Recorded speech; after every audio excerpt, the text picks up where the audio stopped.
A Venezia, 1100, i lebbrosi vengono ricoverati per carità privata in una casa vicino a San Trovaso. San Trovaso è il luogo dello squero Vecchio.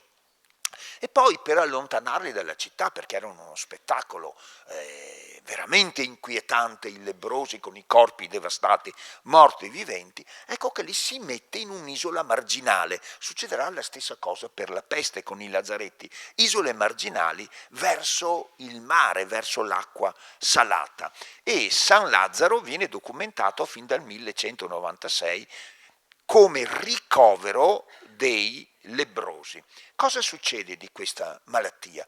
Che le ragioni non sono ben chiare e lentamente scompare dall'Europa. Nel 1500 la lebbra in pratica non esiste più.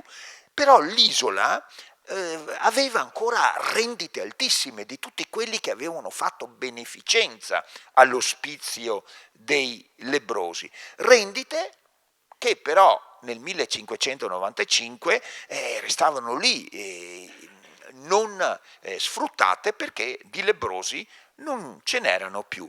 L'isola viene quindi abbandonata e poi diventerà, ma ci vorranno altri quasi 200 anni, l'isola di San Lazzaro degli Armeni, ma il nome arriverà soltanto con Mikitar.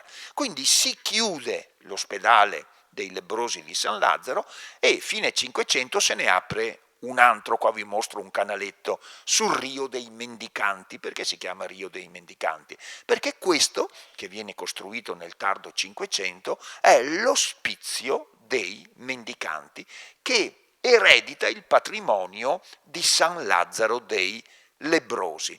Eccolo qua, si chiamerà San Lazzaro ma dei mendicanti e ricovererà appunto tutti quegli stranieri che vengono però ricoverati e obbligati a mantenersi con il proprio lavoro. Osservate il canaletto, vediamo se riuscite a vedere il mendicante che fa la pipì dietro il pilastro e questo che con il suo bastone si allontana tentennante sorreggendosi alla parete. Sommi fra qualche anno del ritratto. E adesso è incorporato nell'ospedale civile.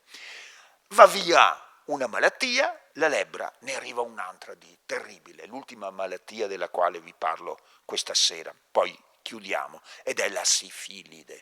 Arriva la sifilide, che non è il mio male, è il tuo. Come mai è il tuo? Perché è una malattia di cui vergognarsi, perché lascia i segni sui genitali. Il sifiloma compare nel punto, questa lacerazione compare nel punto del contatto, che è chiaramente sugli organi genitali. E quindi vi mostro una dattilografa con i suoi famosi, era la pettinatura alla moda, queste corna, i famosi calcagnetti, quando se li levava la signorina calava di mezzo metro in un colpo solo.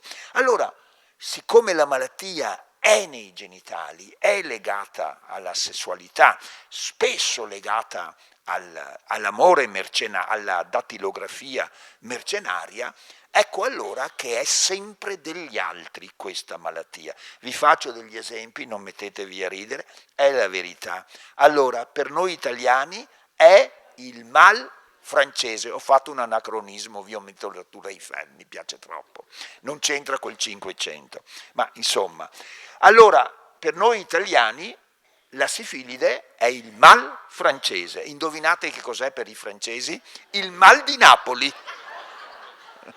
Il favore è reso. Ma posso continuare, sapete? Per i polacchi è il male dei tedeschi, per i russi è il male dei polacchi, per i portoghesi è il mal spagnolo, per i turchi il mal dei... è sempre la malattia degli altri, perché è la malattia di cui vergognarsi, perché è legata alla sessualità e al sesso mercenario soprattutto, eccetera, eccetera. Per i tedeschi è sempre mal francese. Ecco, la